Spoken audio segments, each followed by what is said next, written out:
Mungkin untuk mencoba hal baru, mungkin hal yang agak ke negatif, hal-hal seperti itu yang menjuruskan saya untuk menjadi yang kurang baik pada saat itu.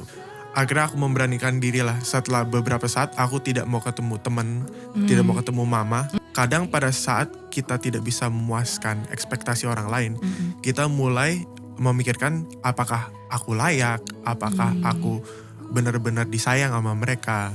Karena pada saat itu rasa kecewa yang aku rasain pada saat itu sangat melimpah. Cuman yang aku sadarin seiringnya jalan, namanya kita makhluk sosial ya, it's okay to ask for help. Tuhan gak pernah menghakimi aku terkait apa yang aku sudah lakukan, tapi Tuhan selalu kasih aku berkat.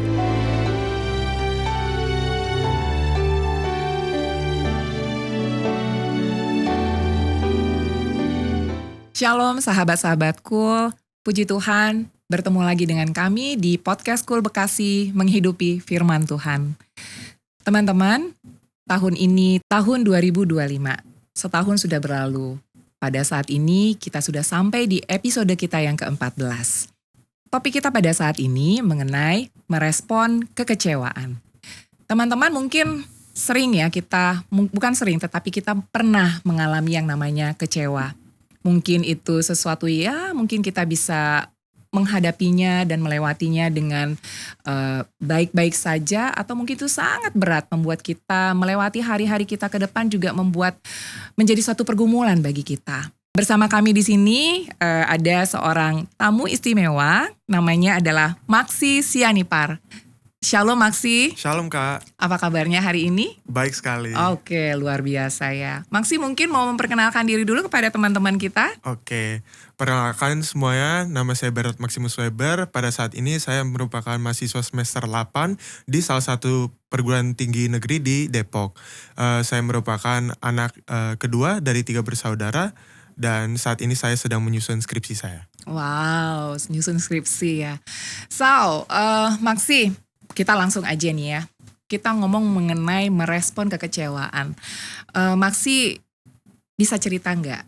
Pernah melewati satu kekecewaan yang berat yang seperti apa yang pernah Maksi lewati atau hadapi? Semua orang pasti pernah merasakan yang namanya kecewa ya Kak. Cuman buat diri aku sendiri, hal dimana yang membuat aku sendiri sangat kecewa itu pada saat saya berada di tingkat 2 pada SMA, di mana saya harus mengulang kelas 11 lagi. Oke, kelas 11 SMA ya. Boleh cerita nggak itu apa yang terjadi? Pada saat itu layaknya seorang anak muda ya Kak. Iya. Kita sangat-sangat pada saat melihat hal baru, kita langsung intrigue.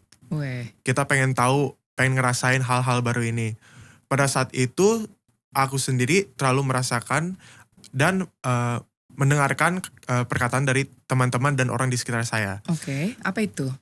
Mungkin untuk mencoba hal baru, mungkin hal yang agak ke negatif, hal-hal seperti itu yang menjuruskan saya untuk menjadi yang kurang baik pada saat itu. Oh, boleh lebih spesifik lagi nggak dalam hal kurang baik itu yang seperti apa misalnya? Untuk lebih baik, kurang baik itu mungkin terlalu banyak bermain sampai malam. Oh gitu. Terlalu mungkin Iya. Sosialisasi yang berlebihan itu yang setiap hal yang terlalu berlebihan kan menjurus ke tidak baik ya Tante. Oh gitu ya, anak gaul dong berarti?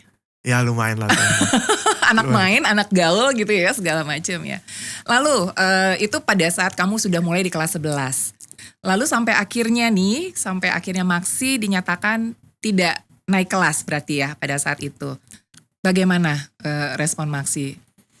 Pada saat pertama kali Kak, aku mendengar berita itu, jujur hatiku sangat hancur. Karena yang pertama pasti aku menjauhkan diri sendiri, tapi yang paling penting itu saya mengecewakan orang-orang yang sangat sayang kepada aku. Bisa diceritakan lagi setelah itu? Pada saat itu aku berada di posisi di mana aku lagi di luar dan aku sedang menjalankan leadership camp. Oke.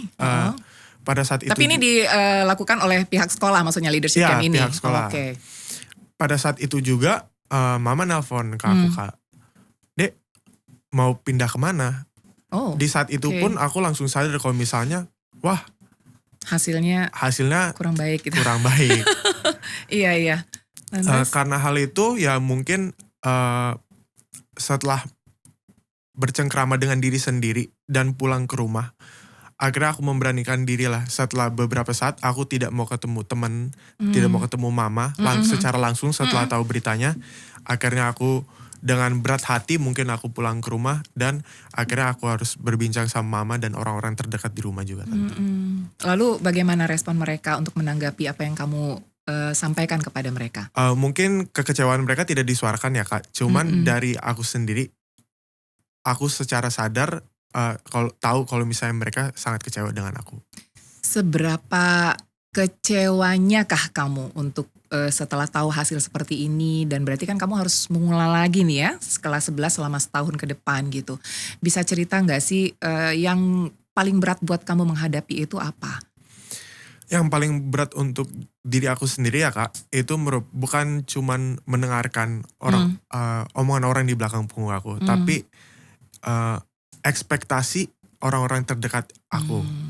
Kadang pada saat kita tidak bisa memuaskan ekspektasi orang lain, kita mulai memikirkan apakah aku layak, apakah aku benar-benar disayang sama mereka, gitu loh Tante. Ketemu dengan teman-teman, guru-guru dan yang lain-lain just biasa aja gitu? Mungkin ada rasa malunya juga ya Kak di depan mereka, karena mereka kebetulan peer aku harus meneruskan hidupnya, gak mungkin mereka mau ketinggalan sama aku kan. Jadinya aku pun ngerasa mau teman-teman dari SMA, mau teman-teman dari SMP, SD, itu aku ngerasa kayak aku benar-benar sendiri pada saat itu. Sampai mengisolasi diri nggak atau bagaimana? Atau biasa-biasa aja menjalaninya dengan maksudnya dengan pertemanan dan yang lain-lain?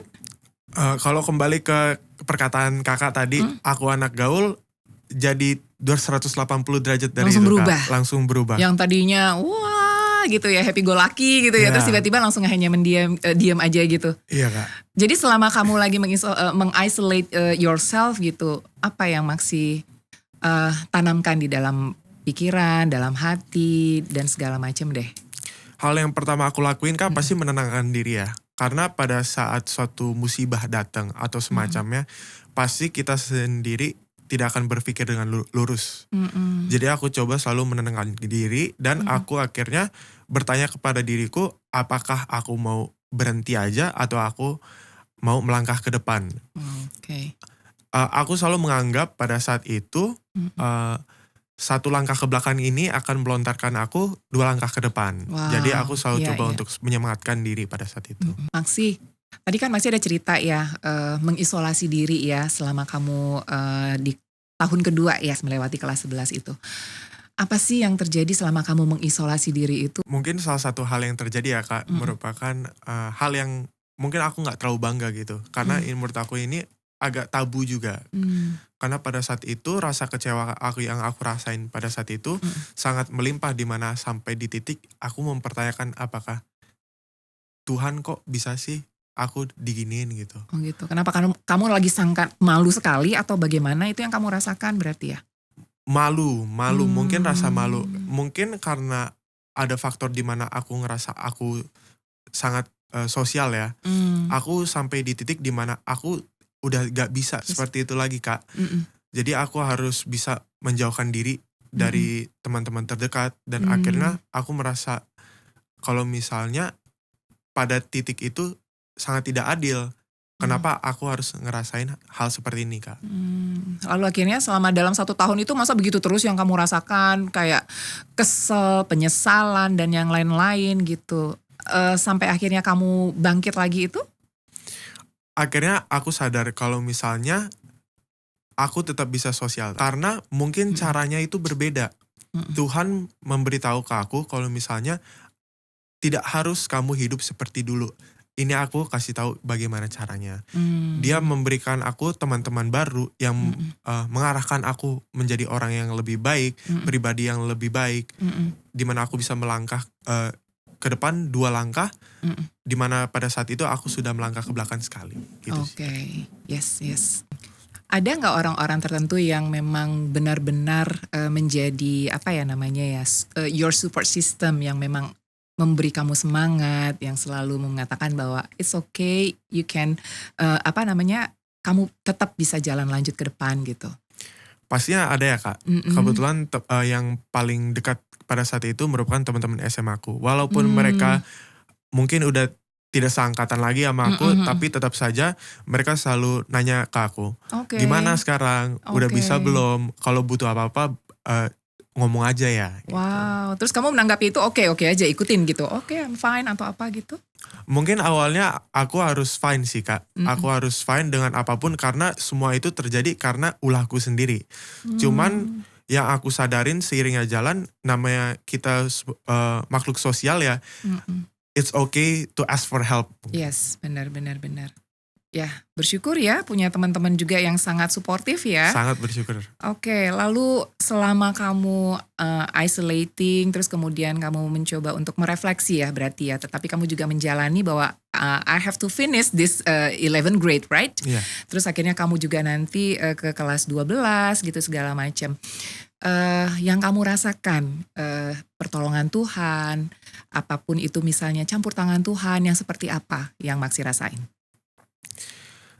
Pada saat itu aku sedang menjalankan jalan yang penuh dengan stres Kak.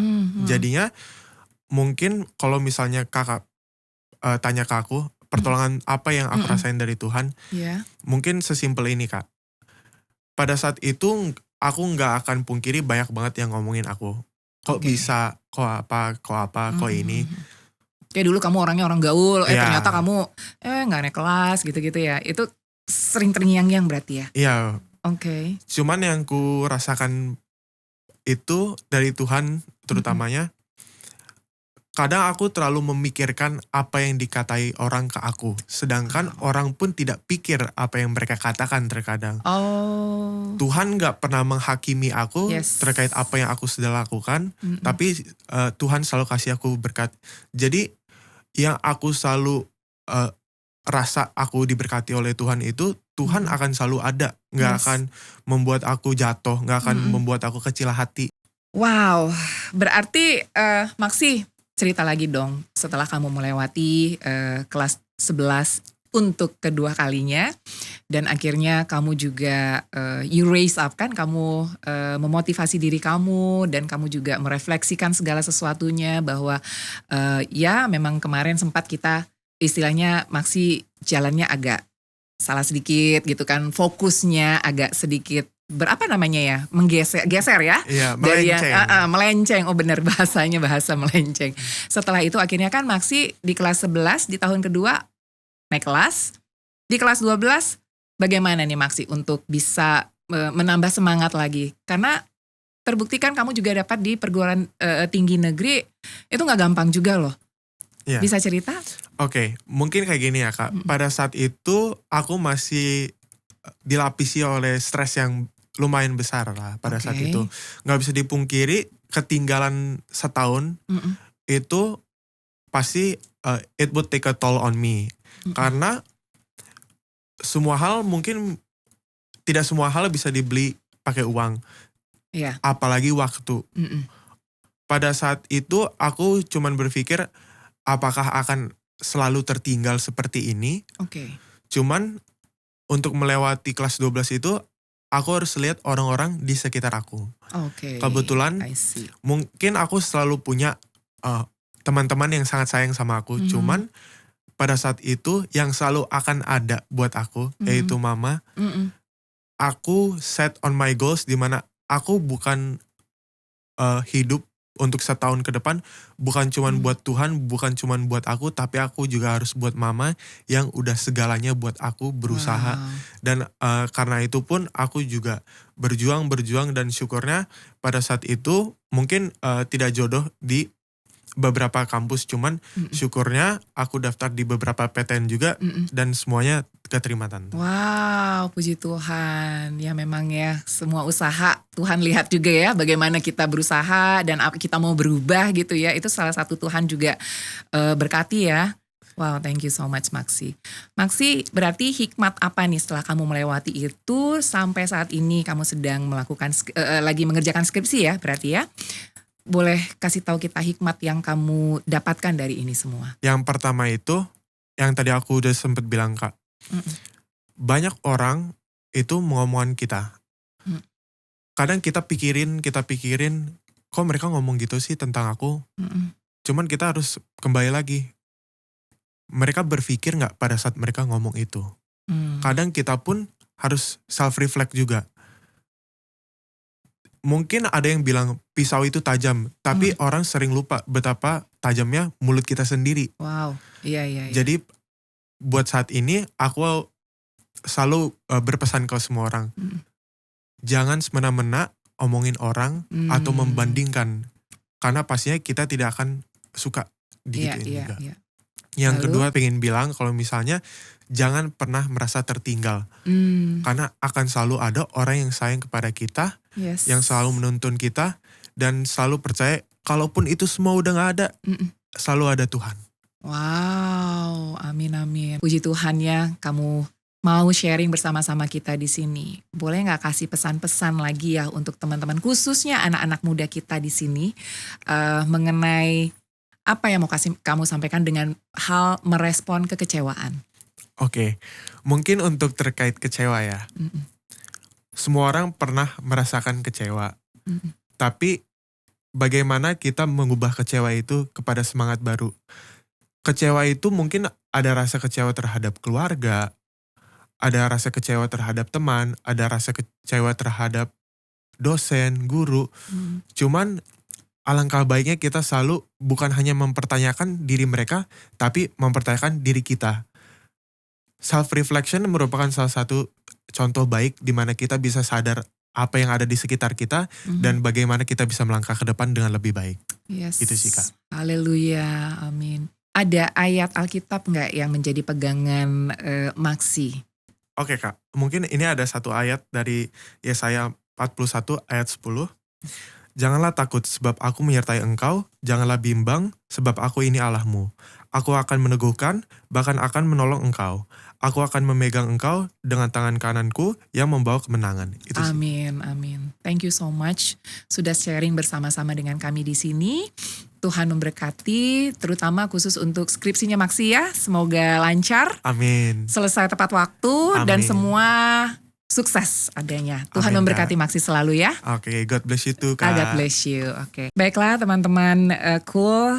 Begitu tadi perbincangan kita dengan Maksi Sianipar. Berikut ini kita dengarkan firman Tuhan. Salam sahabatku, menghidupi firman Tuhan. Saat menghadapi tantangan, kita tidak perlu takut. Karena Tuhan berjanji tidak akan meninggalkan kita apapun keadaannya.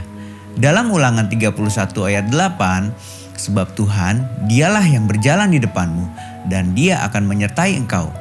Dia tidak akan membiarkan engkau dan tidak akan meninggalkan engkau. Janganlah takut dan janganlah cemas. Terima kasih, Tuhan Yesus memberkati.